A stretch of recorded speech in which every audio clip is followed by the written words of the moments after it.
Hey guys, how you doing? Dave, Iron Roots, back with a tool demonstration and review. Um, let's see here. What I have here is a Baileigh R-m5 ring roller. Came with dies for 1/4 inch flat stock, just 1/4 by 1, I believe, and 1/4 round and half round. I don't know why they gave us half round because this machine is barely capable of doing it, but it is making them. As you can see, I have a workpiece right here. I have started to do that. It's about 10 passes to get that on the 1/2 inch round. I don't know if I'm doing something wrong, if I'm doing something right, what I'm doing, or if this is normal.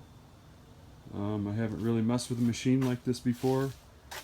Usually it's all hydraulically powered or electric, you know.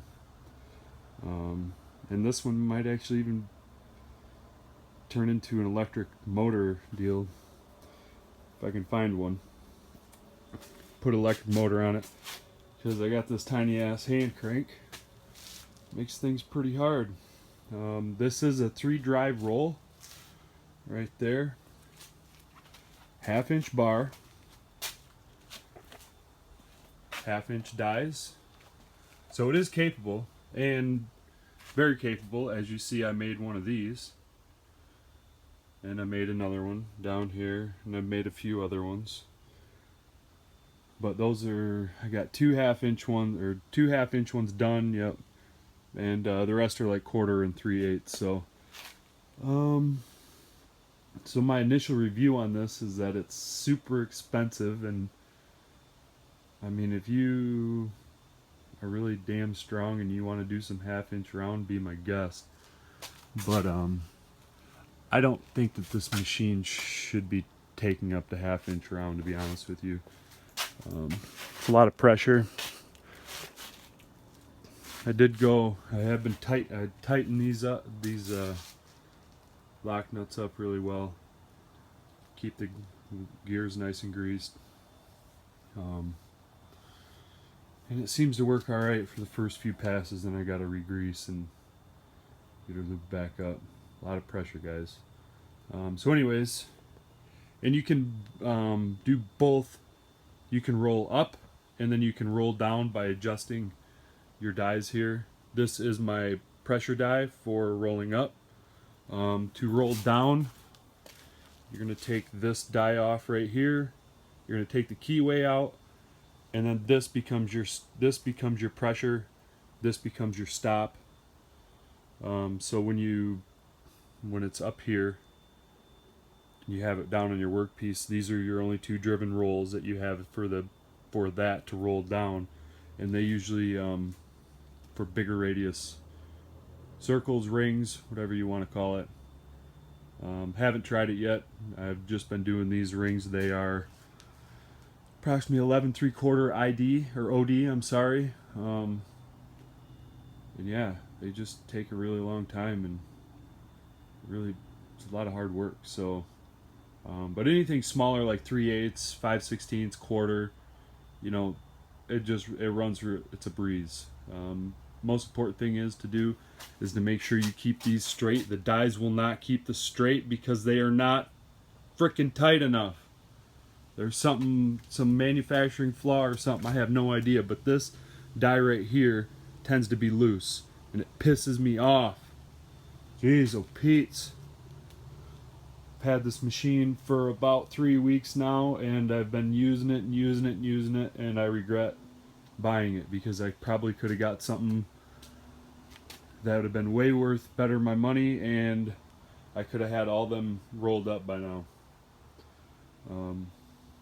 To do one of these rings, it takes me about an hour of just straight cranking this damn thing. It is not fun. It hurts.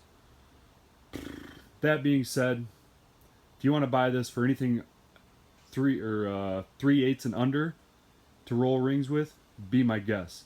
Do it all day.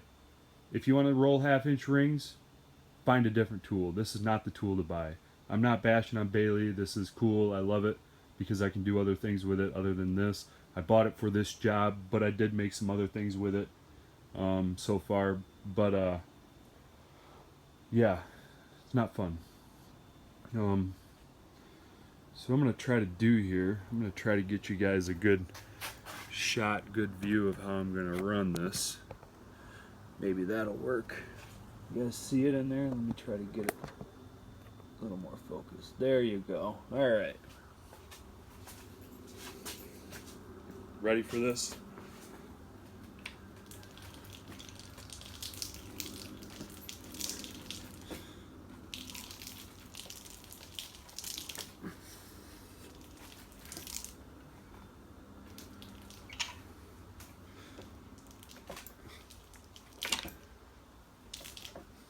I'm going to run it back through the same, or the opposite way, to make sure that I can loosen this bar up a little bit, so when I tighten it up 1/8 of a turn, it's not so damn hard.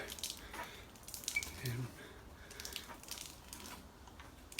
slowly but surely, we run this bad boy with the hand crank. I'm going to replace this hand crank with a wheel. It needs to be done. The wheel needs to be about this big. Crank it by hand in one direction instead of fucking doing this. And I'm running it through again, the same pressure. I'm going to pop it out here. You see, can you see it? I hope you can. I'm going to take this knob, literally 1/8 of a turn. You see this roll came up. I'm going to do another one. 2 more passes. Oh yeah. 1/2-inch round bar. Separates the men from the boys, guys. Separates the men from the boys. That's for damn sure. You know, I know there are harder ways of doing this, so I'm pretty thankful that I got this machine. Most important thing is when you're doing this 1/2-inch, make sure your gears are greased. The gears will spit out the grease, but as long as you can take the cover off and leave it off while you're working, and you can take this grease here, just run it back in your gears. And that's what I've been doing. When you're done working with it though, I recommend to put the dust cover back on so nothing flies in these wheels and you don't forget about it. Great stuff. You see this handle? Handle is short. You guys can see I'm winded by it. But anyways, yeah. Here's your Baileigh R-m5 ring roller. Not many videos out about it. This is not a bad review. Just a mistake on my part. But I guess no tool is better than no tool, guys. I gotta be optimistic about it and just keep working. The lady said that she didn't want these until next spring anyway, so I got all winter to work on them, and I got 20 more of a different size to do of those, so I gotta get them cut up after I get these rings done. A lot of stuff going on right now, so I'm just trying to one at a time. I don't want to get too ahead of myself and screw something up. I want to make sure these are perfect for this customer, because if I don't, I could potentially lose them, and she is my first big customer for Iron Roots. So yeah, anyways, here it is, guys. I have it currently mounted to an old bass pallet, and this is turned into a 9-minute video, so I'm going to cut it off here, and I'll talk to you guys later. If you have any suggestions on what I can do besides making a bigger wheel for it, shoot me a comment. Always glad to hear what everybody got to say. So, alright guys, you have a good one, and I will talk to you later. Bye.